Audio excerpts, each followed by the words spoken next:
Okay, John, whenever you're ready. Okay, good morning, all.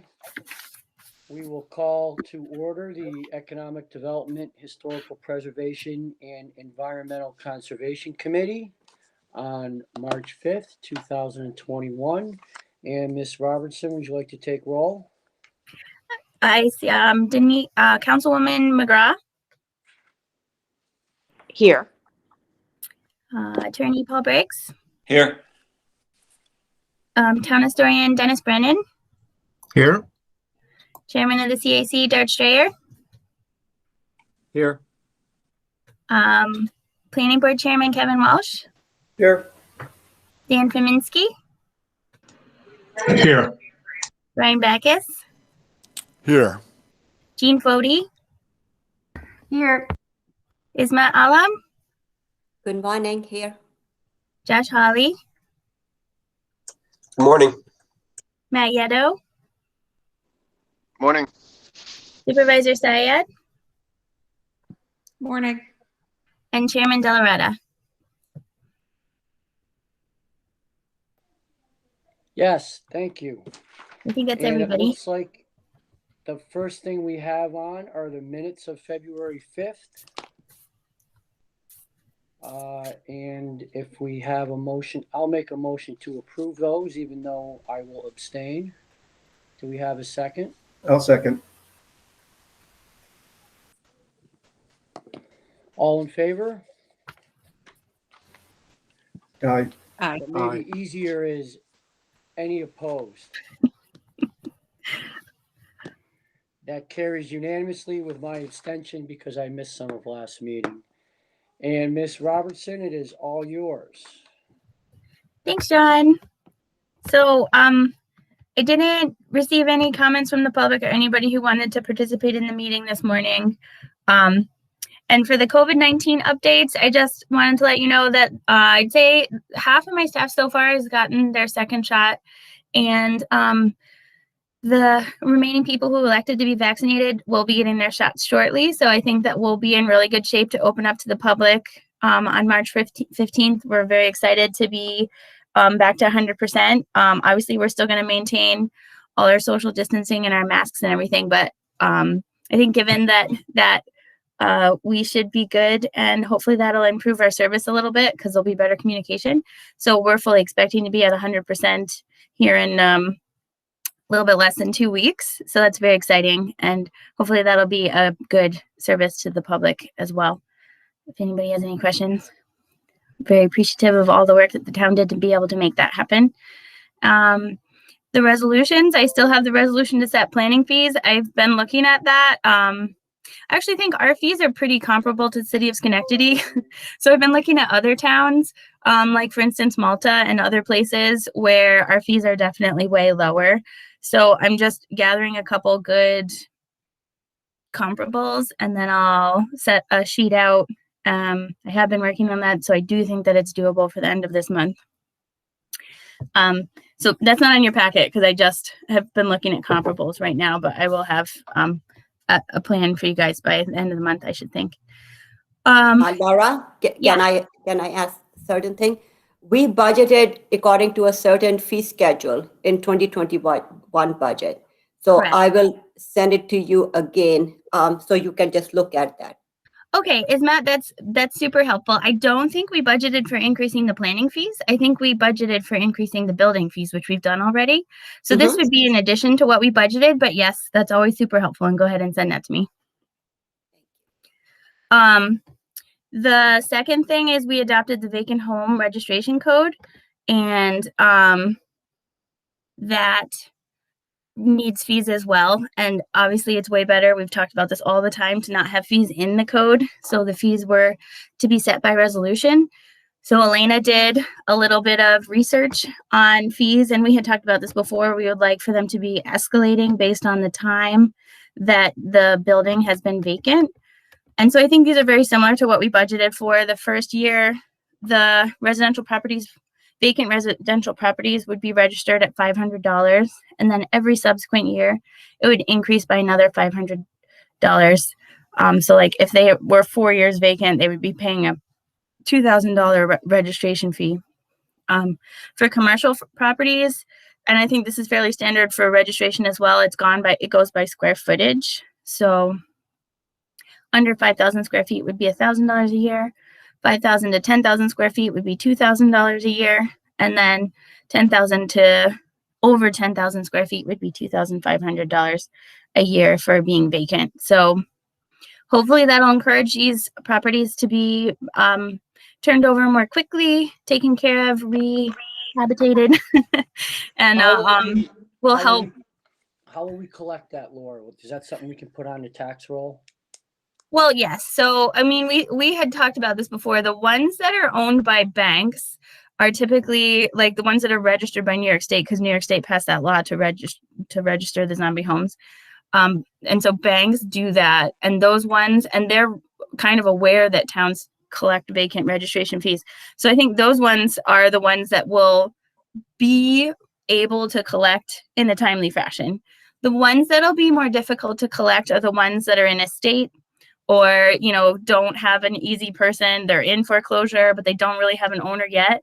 Those ones you can mail until you're blue in the face, but a lot of times they don't really have an owner. So those ones would more likely probably have to roll onto the taxes over time, and then it would be back collected. Unless you had a different thought, Paul. I saw you on mute. No, that is the problem with all of those type of properties. We just have to assess the fees, and someday if someone buys it or normally something happens, we can recover our money then. And I mean, it's a good way to offset the time that it takes for the building department and our other departments to be managing these vacant homes too. So hopefully it's incentive for them to turn over, and also compensates the town for the time it takes to manage these things. Excellent. Thanks, Laura. Yeah. And thanks to Elena. She did all the work on that. Well, thank you. The second resolution I had on there was the resolution to for the priority letters that the Complete Streets has been working on. I've taken these to a couple committees, but I think, John, if you're okay with it, I think it would be you and Denise that co-sponsor it. And the idea is that the Complete Streets Committee looks at priorities. They look at feasibility of projects. They've done some studies like the school zone in front of Craig, and the crosswalk in front of Craig is a result of working with the CDTC and the CDRPC on like a 40-page long, year-and-a-half study on that area on what could be done to connect. There's an obvious pedestrian connection there that is just very difficult for people to do. Need some help. And so like these are the results of, things that the Complete Streets has worked on, things they've heard from the public, people coming to their meetings, all these things. They try to tie them together, and they would like to send letters and try and have meetings with the various organizations that own these streets just to bring them to their attention. Knowing that, there's no plan for any of these organizations to do these right now, with the exception, hopefully, of the 2 crosswalks for the county. But that if we bring these to the attention of the organizations, they know what we want. They know where our priorities are. We have a good relationship with them. We're communicating about what we need. And that way, when the opportunities come up, hopefully we're at the top of their brains in the line. And so so there's 4 letters. There's one to the county, which includes our 2 crosswalks that we've been working on, which I think is just good to just keep telling them those are our top priorities. And then the sidewalk on Rosendale Road. The state is the thing that I had mentioned, that we did this really big study with the CDRPC and the CDTC for the Craig Elementary School area. So we've got the school zone and the crosswalk there. And then, sorry, I've got school one up in front of me. Whoops. And then they would like to see another crosswalk, like a mid-cross block on Route 7, just because Route 7 is such a barrier to pedestrians. And they would like for more people to be able to access the Flower Hill. And they think that that's a good thing to bring up to the state, because the state funded part of Flower Hill with Marchicelli funding. So we think that once they spend money in a place, and this is pretty typical, they'll be willing to try more to increase the use of what they've already paid for. So we'd like to see like a nice crossing with maybe a island refuge in the middle of Route 7 to get people safely across and over to Flower Hill. So those are the state priorities. The school is very similar to the Craig things that I talked about, and then the Rosendale Road, Iroquois school connections that we've been working on. So they all kind of tie together, hopefully. And then I put this one in the packet. Obviously, you guys can't send this to yourself, but the Complete Streets came up with a list of priorities for the town. Obviously, knowing that, you know, right now the town doesn't have the budget to do these things, but if we keep it in mind and it's something that we can tag on, it would be great. So those are the letters. They're in the packet. I don't know if anybody has any questions about them. Laura, it looks like you put a lot of time and work into this. It's really great. It's comprehensive, and if we could get half of these accomplished, it would be wonderful. I appreciate that. Yeah, we're very excited about it. And we think it's a good thing to do kind of every year, you know, just to make Yeah. those contacts and keep ourselves in the minds as respectfully and, you know, kindly as we can. Absolutely. And Thank so then you. the last resolution, I have not talked to you guys about it, but I'm very excited about it. It's an adoption of the New York State Stretch Code. It's called the New York State Stretch Code, I think, because it's literally stretching you between what's the adopted code now and what the adopted code when New York State adopts another round of their international building codes. When they do that, so this is going to stretch you between what's adopted now and what will be adopted in a year or two. And I don't know if there's I attended a presentation about it with NYSERDA. Tom was there with me. I've talked about it with Ken. So both my building inspectors are on board. It has a payback term of 10 years. So that's not terrible. We've done stuff like that is good for the environment and good for our residents. And it increases building efficiency by about 11%. So there's a whole lot of documents in your packet all about adoption of the stretch code. I didn't know how much questions you guys would have, how much questions our residents would have. I expect that a lot of municipalities will be adopting the stretch code very quickly because NYSERDA will award you $5,000 for adopting it. And that's pretty well known throughout the communities. And so I think it's very similar to when we adopted our unified solar permit. We were one of the first communities that adopted the unified solar permit. And I know we were a little bit like, how's this going to work? But we got $5,000 from NYSERDA for doing that. And all of the communities around us adopted the unified solar permit pretty much after us.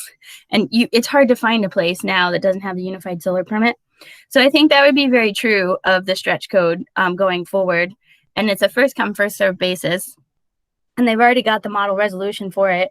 And my building inspectors understand what the code is. They're coming out with a code book that is just going to be, it's going to look like any other code book that my building inspectors are used to having, but it'll be the stretch code. So that's very nice. That's a service that I don't know if it's CDRPC or NYSERDA that's doing that, but one of them is. And then the other thing that is really important to residents probably is that there's a system. It's COM check and res check that developers use to make sure that they're meeting the energy code. And I think that there might be concern that if, we adopt a code that isn't the norm, it's over and above what the existing energy code is, how is that going to affect submittals? But thankfully, NYSERDA has pretty much thought of all of those things. And if you go to the ComCheck and the ResCheck website, you can actually just select New York State stretch code. So it's not going to be overly burdensome. All the tools that work for the existing energy code work for the stretch code. And then the other thing that we have to do when we adopt it is we have to notify the Department of State that we are adopting a code that is more stringent than the existing energy code. And NYSERDA has also done the groundwork for that as well. They've already checked with the Department of State, and the expectation is the Department of State will have no objections. So I can answer any questions you guys have about the stretch energy code. I just feel like the faster we do this, the more likely that we'll get our $5,000. And I don't really see any drawbacks. They've done a cost benefit analysis that was pretty thorough. We can rely on it. It shows that it's helpful to, people building homes. It applies to renovations, not new homes like things that you're changing with your existing homes in the exact same way that the energy code would apply to renovations in your existing home. So it's pretty seamless and very good both for the environment and for energy savings for these new buildings and renovations. So my recommendation is that we call for a public hearing on it. Do we know if there's any increase in cost to the residents or the consumers as a result of it? That's in there, yeah, and I don't want to misname it. I think it's about an extra $1 a square foot, which is where that payback period comes from, because it does cost a little bit more when you're doing, because you have to meet certain thresholds. It's prescriptive. You have to have certain energy efficiency to the home. And you can do that with ventilation or with passive heating or any kind of those things. But yeah, I think they've ran it past developers, and they have figured that it's about $1 a square foot. I think, double checking all that stuff that I put in there. But that does get it gets paid back in time with the energy savings that are built into the new code. And it would only apply to new construction? So it 100% applies to new construction, residential and commercial. When you're doing a renovation, it depends. So like if you're putting an addition on your home, the addition will have to meet the energy code, because it's basically like new construction that you're sticking on your home. But like if you're re-roofing, it depends on what happens when you're re-roofing. Like if you're just taking, the tiles off of your roof, and then changing them out, that typically wouldn't trigger the new energy code. But if you go down and you have to pull all the insulation out of your roof and you're changing like that, then you might have to add an additional like R factor in your insulation, but it's not even that big. If you're pulling it out, a whole lot of people would probably do it anyway. But yeah, it just depends on what you're doing for renovation. It's going to trigger the same way that the energy code triggers now. It doesn't have any different triggers. Thanks.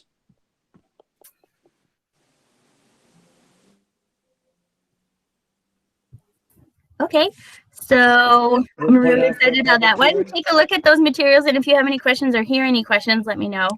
But that would be our first step to becoming a clean energy community round 2, the leadership round. So you don't seem to have another title for us, but we would be a leadership clean energy community, or we're trying to do that now.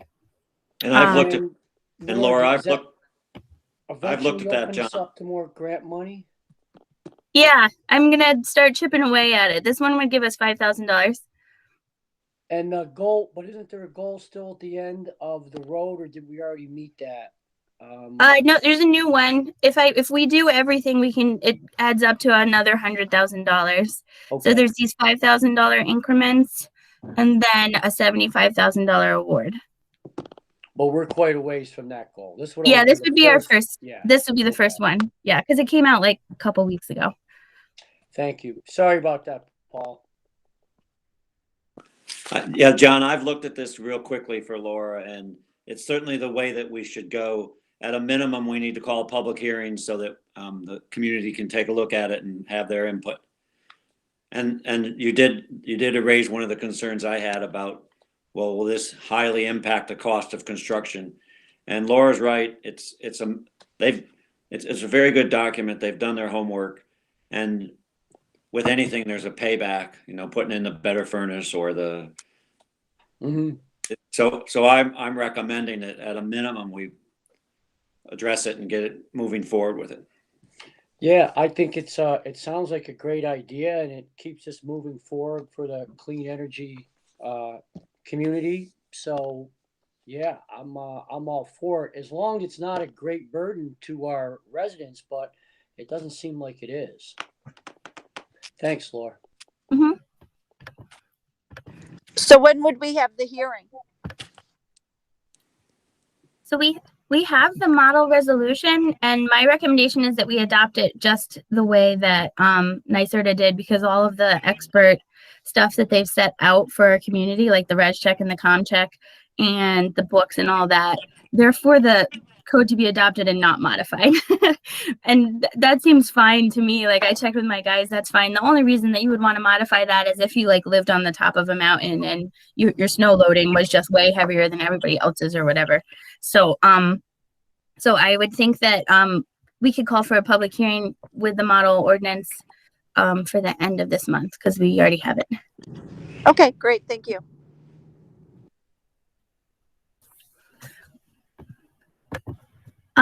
Okay, so I have the next thing I have on there is we still have a couple vacancies. I appreciate Chairman Delarada bringing these up a couple times.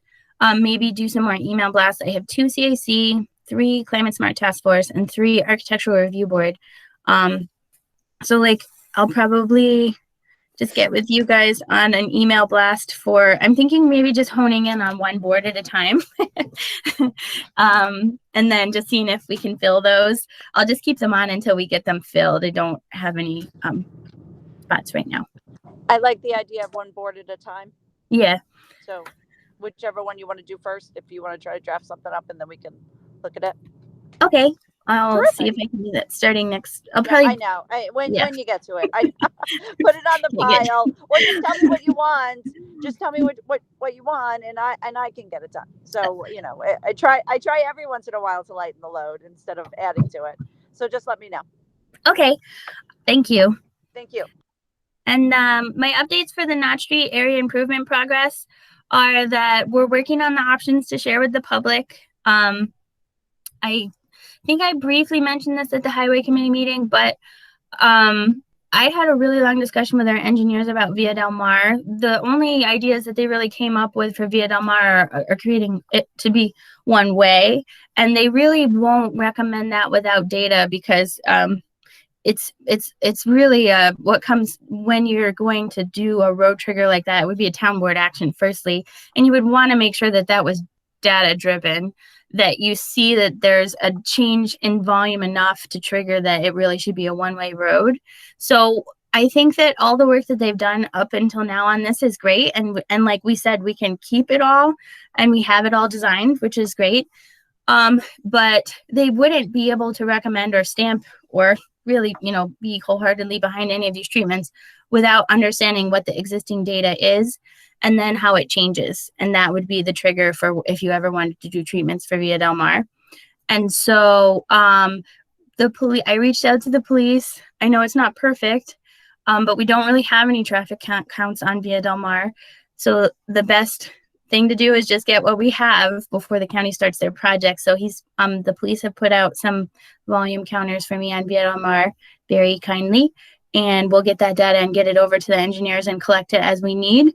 And then we would be able to at least have something to compare for after the county's project goes in. But for the time being, I think we're really going to hone in on the Clifton Park Crescent intersection. We've got a couple plans there. I talked to them. The plan that initially went out is really maximizing parking because that's what they heard from me and a couple other people. But when that plan did go to our various board members and people, they did feel like maybe there was a lack of pedestrian amenities and they wanted to see bigger sidewalks and more green space. So obviously that impacts parking. So I think that we'll come up with kind of 2 designs that we can show to the public and get their input. One's really going to maximize parking and one's going to maximize like pedestrian amenities. And then we can, really get a sense of where people want to land, if they want to sacrifice the parking for the sidewalks or if they really just want parking. That'll give us a good sense of what we really do want to do there. And then still looking at possible funding sources once we get consensus. And it is, they did send me a cost estimate for what they were thinking. I was hoping it would be under 100,000, and I think they estimated a little bit around like 300,000, which is so high. So I don't know, maybe we can carve some stuff out of that or not. But if we get good consensus and then we have a pretty shovel-ready project, then we can start looking at places to get funding. And we're hopeful that, I know everybody doesn't believe me, but I really feel like once the county project is done, people are really going to like it. And I think that once it's up and running and it's beautiful, it'll be easier to get, Metroplex to chip in a little, and we can, just take a look at how else we can do to augment our side of that project. I think it's going to be beautiful. So that's my update on that. Does anybody have any questions? Yes, you know me, Laura. What was the cost estimate you said? So they came up with a cost estimate for the parking lot as proposed, and it was like I don't have it in front of me right now. I believe it was like $300,000, and I was like, "Are you sure?" It seems really high. I was figuring it'd be about $100,000. So I got to talk to them about it a little bit, but that was the initial cost estimate that they came up with for the parking lot. Okay, so right now there is no existing funding for that. Somehow None. the town will have to figure it out where to pay it out of. Well, yeah, I mean, I mean, it's not approved by the town board. Everything that we're doing right now is all conceptual. So it's conceptual ideas to look for consensus. And then if people really do like that, then it would be looking for funding. And, you know, if the town, you know, could pay, I think there's no way the town can probably do that heavy of a lift right out of itself. But like if the town can do a match somewhere, you know, or if we could get a grant and Metroplex could do the match, that would be the best. Mhm. Then we're not paying $1, something like that. we need to get Metroplex involved in something like Yeah, that. Probably. yeah. Yeah. Or And I else think it's they gonna- will, like when that Schenectady County project goes forward, if we can show that we have consensus on this project and we can find funding for it and we need a match, they essentially matched the, you know, for the county side as well. So Maybe our new grant fund writer can take a stab at it. yeah. Mm-hmm. Yeah. And yeah. And so the idea is we will email blast that. I believe we will try and hold a public forum on that at the planning board meeting on March 22nd. And so I'll run past anything we put out to the public. We want to make sure everybody's aware of the concepts and then knows that they can come and bring their ideas to the planning board. I'm sure it'll be a lovely idea-filled meeting. Okay, so the next thing I have on there is the planning board updates. Since the last time we had an economic development committee meeting, the corner of Shannon Boulevard and Route 7, it's 2627 Troy Schenectady Road, was approved. It hasn't been recorded yet.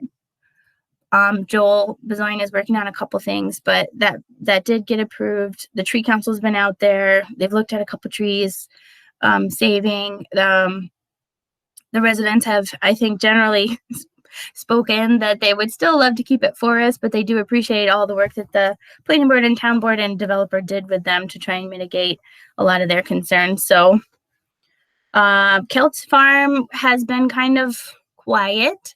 And I think a lot of that was just due to the length of time that it takes to develop a SWIP and things that were going on with COVID, but he's trying to make sure that starts construction this spring, summer. So he has started pushing that engineering forward again, and it's being put regularly on the planning board meetings again. So I don't have a crystal ball, but I do think that final approval is forthcoming relatively soon. And then the other one that I wanted to let you guys know was going back to the planning board is the 1380 Van Antwerp. That is the 3-lot subdivision on the corner of Van Antwerp and Hilltop McGovern that the planning board had initially requested the developer change his sketch plan, and we did get litigated against it, and the judge ruled against us, and the developer has brought that back to us to be put onto the planning board meeting. So the first time the planning board's going to relook at that is this Monday, and we just want to make sure that we coordinate everything with you, Paul, the legal department, make sure that we're meeting all the requirements of that lawsuit, and bring that back to the planning board on March 8th.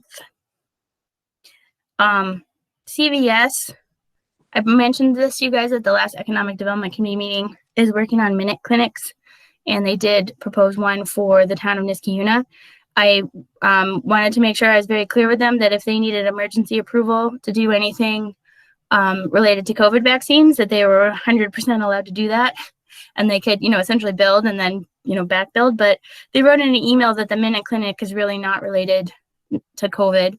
It's a service that they've been rolling out for several years that allows people to come in and get physicals, have their, diabetes checked, very mild things that you wouldn't even necessarily need to go to an urgent care for. But it does require adding exam rooms into the CVS and a waiting room. And so we did say, like, listen, there's no way that we can classify exam rooms as retail. It really is adding like a medical professional office service inside the building, which is great, which is fine. Lots of CVSs are doing it, but it would need approval by the planning board and the town board as a special use permit for 2 uses in a single building. They understand that. And so hopefully they're going to continue to move forward. And again, I know that you guys had mentioned that concern, and I did say anything you need to do for the COVID vaccines, we'll do that separately, and you can do whatever you need to do so that services are available to the town at any time. So I don't know if anybody has any questions on those.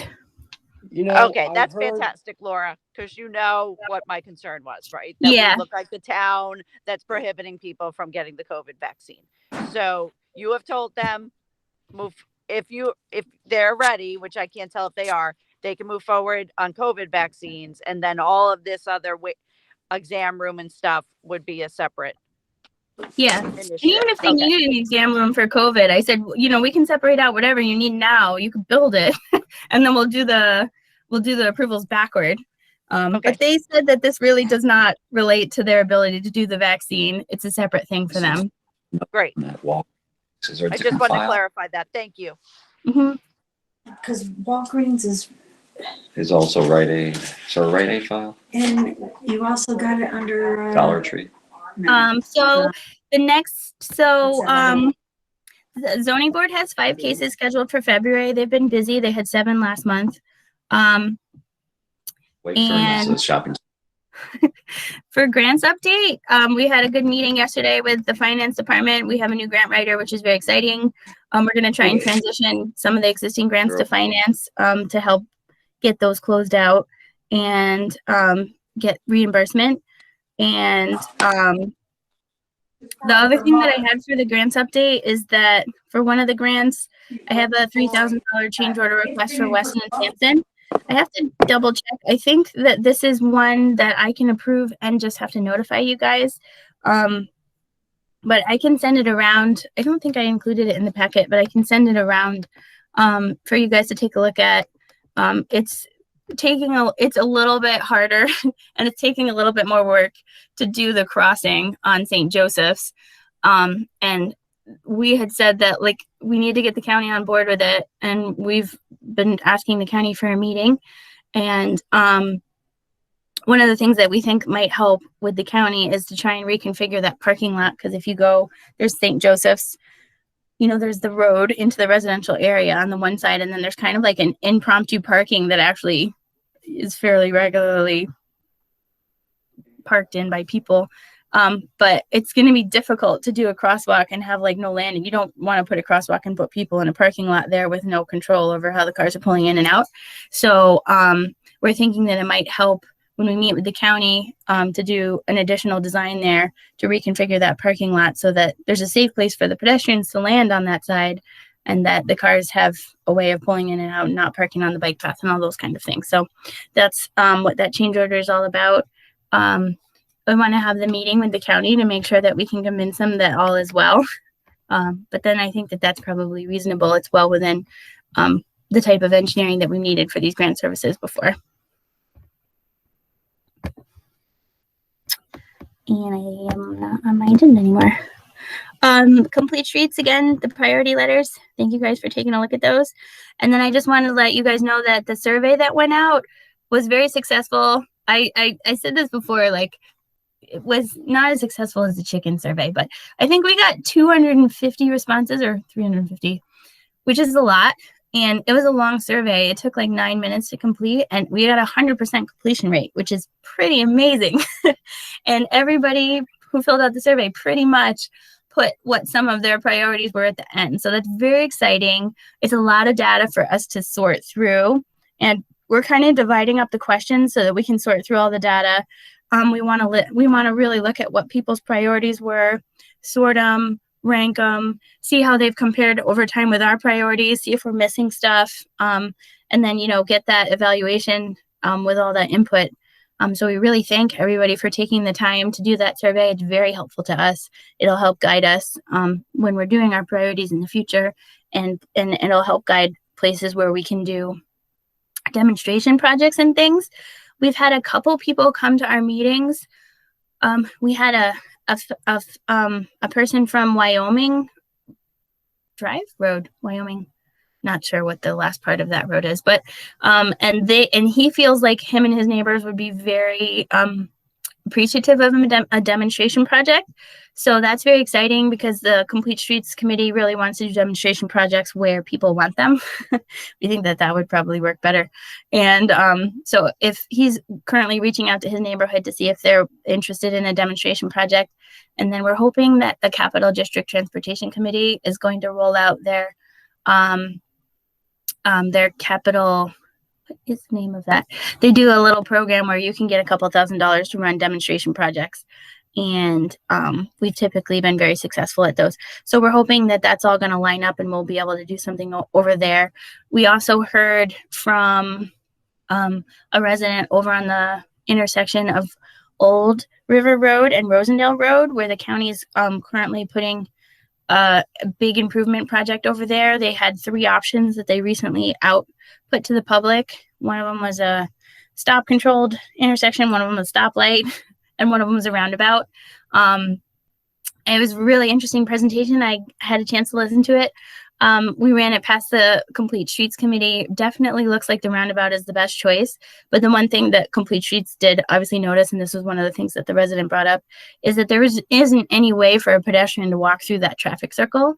It's very constrained. And so if there's a way that we can reach out to the county and see if we can work with them, like one of the Complete Streets members was thinking maybe we could direct anybody who was trying to walk down to Lions Park from Route 7, down Niskayuna or something, and just kind of redirect, and maybe on the Old River roadside, you could direct them to the Mohawk way. So you're really trying not to have pedestrians walk through here. But it would be, I think, maybe helpful to at least have that conversation to see if there's ways that we can accommodate pedestrians and bicycles here. I know it's a really super dangerous intersection now. And the traffic circle definitely looks like it will be very, very helpful. But if there's ways that it can accommodate additional things besides cars, that would be good.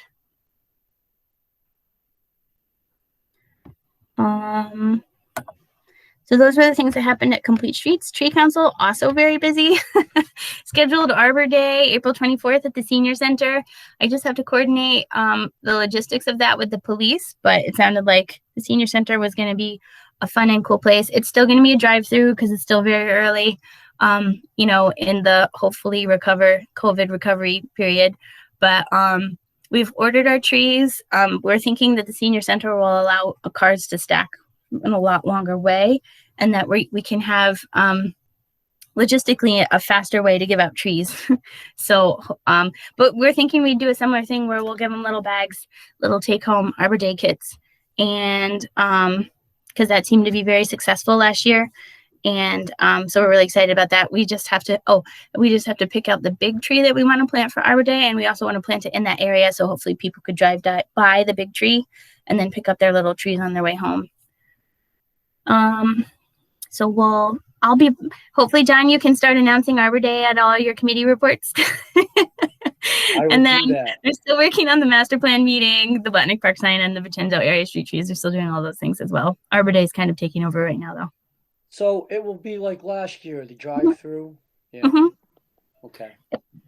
We ordered, we couldn't go crazy, but we ordered, I think, 60 more trees. So hopefully that should accommodate. We ran out last year and had to turn some people away, and some people saw the line and just kept driving. So hopefully that should accommodate the demand that we had last year. And there's a lot of benefits to residents continuing to plant trees in our community.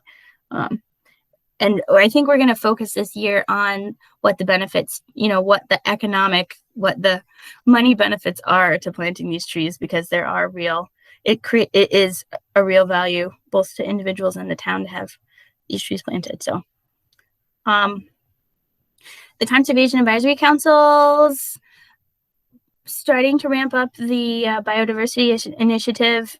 at the Riverdale, Catherine Woods, Blatnick Park intersection there. We are shrinking it down so that it's a little more manageable. But we've got ideas for seeds and plugs and are hopeful to make that successful this year. The signs for the pesticide-free lawn initiative, we agreed on $5.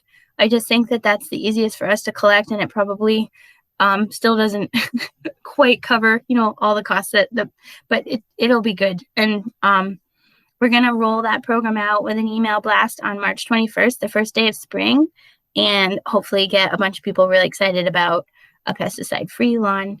And the natural resources inventory, that was the thing that Ashok had done a presentation on to you guys last month. His email blasts, I think, are ready. So I'm going to be sending those to you guys, if not today, like Monday or Tuesday, and then we can do a email blast to the residents about the natural resources inventory initiative that they're working on. So lots of things going on with our board. And then the Climate Smart Communities Task Force, just again, they're probably going to be the ones where we run the clean energy leadership round things through.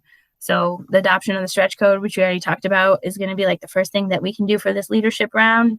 I'm thinking the second thing we can do, because I just have the most experience with this and have the most contact, and we talked about this at the last meeting, is run an EV campaign. If we're successful with that, that's another $5,000. So, and then I did get an email about the community choice aggregation update.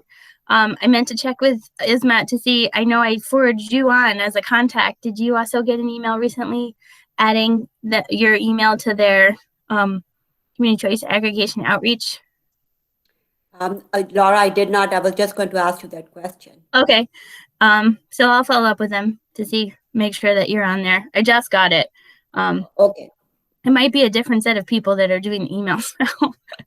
So good. Thank you. The Architectural Review Board hasn't met in a little bit. We really do probably, if we're going to hone in on one board, that'd be the first board that we need, because we only have 2 members right now. But their next project is they're really going to work on the homes that would be built on Shannon Boulevard.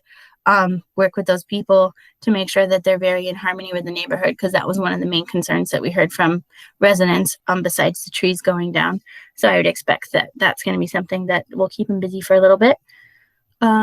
Building department, we want to keep you guys up to date on the Rivers Ledge. We sent that update not too long ago. Since then, we've actually issued 7 more building permits, and I think we'll just be regularly taking pictures and keeping you updated on how the construction's going there. So far, it's been going very well. And I think that you're going to see those buildings start happening very quickly. They have a very aggressive timeline. So that's very exciting. Linda wanted me to let everyone know that because of COVID, we were very delayed in sending out permit renewals. That was partly because the governor had said, try to be as not kind, but as forgiving as you can in your enforcement of, fees and code during this time, because COVID is making everything difficult. So a lot of people got kind of like a free extension on their permits. Still doesn't make them feel any better. But we are sending notices out for the expired permits. We are starting the new period as the date of the letter. So like I said, we're being as kind and thoughtful to the fact that COVID may have slowed things down for people. But some of these permits now are getting pretty old. So we're sending these expiration notice and orders out. And then also just an update. We sent out all our accessory home care units, home occupations, multiple dwelling registrations, and non-conforming uses. And so a second notice, most of those came back, but a couple of them didn't. So we'll be sending out our second notices to those guys soon. Planning department, I've just got these on here so that we don't forget. Code updates and Council Road sidewalk. I don't have any updates on any of those. Sorry, John, but I won't take it off until we do it. And then I just left these on for legal. Paul, I didn't know if you wanted to jump in. And Paul did respond on the disputed work on the soils. So I thought you did a good job there. I haven't heard back from the contractor on it. And then, from reading the minutes at the last time, it sounded like I was supposed to set up a meeting for the Vincenzo deed restrictions. I don't know if anything's happened since then, or I should still do that. No, we don't need that meeting. I'm working with Lou Lisi on that. You got it? Okay. Dennis, did you have anything? I don't have anything new, but if I could go back briefly to your discussion about the intersection, the possible traffic circle on River Road and Old Rosendale? River Road and Rosendale. At the presentation you mentioned, was there any discussion about the buildings that are right at that corner? There's something known as the Grote House, which is from late 18th century, and it's right on, it's 3 feet off the road. It's part of the problem with that intersection. So I can email it to you. I haven't actually listened to the whole thing, I'll be honest. I did not hear them talk about any of the historic nature of the buildings. I didn't really actually hear any discussion on the buildings, but I haven't listened to the whole thing. I do know that they have to take a building and they are moving a building. And I can send you the plans if you want to look at it. The building that they may be moving back may be the one that you're thinking of, the one that's very close to the road. So if you're interested, I'll send you the plans and you can take a look at it. Yeah, please do. There was discussion about either moving the building or just taking the building down. But I hadn't heard anything. They were supposed to keep me in the loop, but I haven't heard anything about what the plans are or what the possible plans are. So yeah, send that to me, please. Yeah, they haven't decided. It seemed like this is just a preliminary meeting with the 3 concepts. But it would be a single lane roundabout, which is traffic calming. And if you look at the grid between a traffic light and a stop controlled intersection and the roundabout, I mean, this is just me as a planner. The roundabout, I think, is the clear choice, which we saw on the corner of River and Rosendale. And I know that was scary to people, but I have only heard from everyone in the world how much they love that traffic circle. I'm sure there's people out there who don't, but I regularly hear about how much people like that traffic circle and how safe it is. And I was talking to the police about it, and I think they've said they've had, he didn't have data in front of me, but 0 accidents since that traffic circle went in. I mean, it's been, I think, very good choice. There's no doubt that's a very dangerous intersection. Something needs to be done. But I just wanted to make sure we protect that house in some way. In some way, yeah. I may have known that in the back of my head, but I'm not sure. I'll send you the plans and maybe we can figure out which house it is and see what's going on there. Yeah. Okay. Thank you. Hey, Paul, could you just give a brief summary, if you can, on the 1380 Van Antwerp lawsuit? I kind of lost track of that. So this is Lou Lisi's development, and it had an issue about whether a garage was an historic building or not, and whether Lou Lisi was required to make modifications to his plans based on that. Right. And the court sided with Lou Lisi and said that the designation was not proper, and Laura can correct me if I'm wrong, but that's generally what it was. And now he's back in front of the planning board based on the court decision that allows him to go forward in the way that he wanted to go. Yeah, so I think the court decision, and we can double check and make sure we're doing everything right with you, Paul, said that he's allowed to come back and get his sketch plan approval. It doesn't mean that the planning board can't continue to make sure through the subdivision process that we're taking care of stormwater and drainage and all those things. But I think that there are some constraints, and he's allowed to go back to the planning board for sketch plan approval. Was the big issue that he wanted to take down the building that we wanted to deem historical?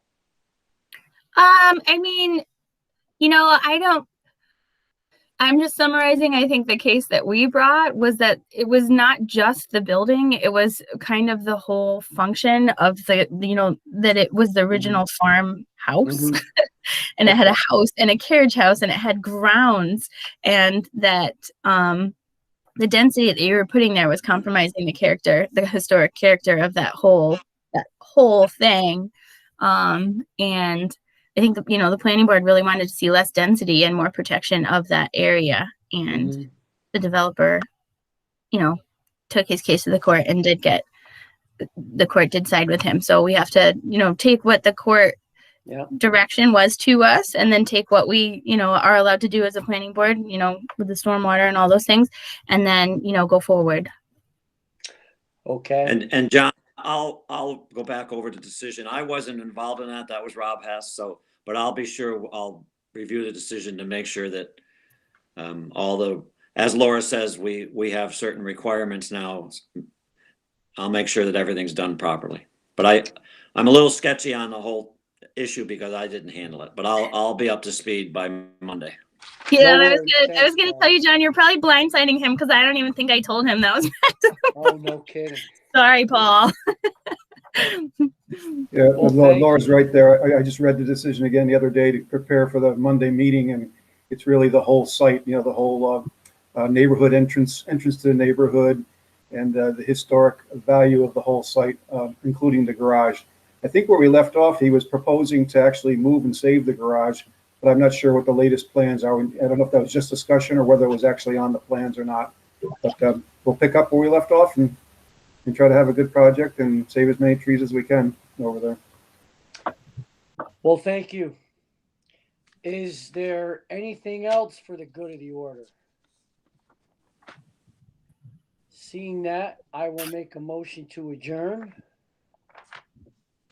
I'll second. And is anybody opposed? We are adjourned. Thank you kindly, all. Thanks, Laura. Thank Have a you. good weekend.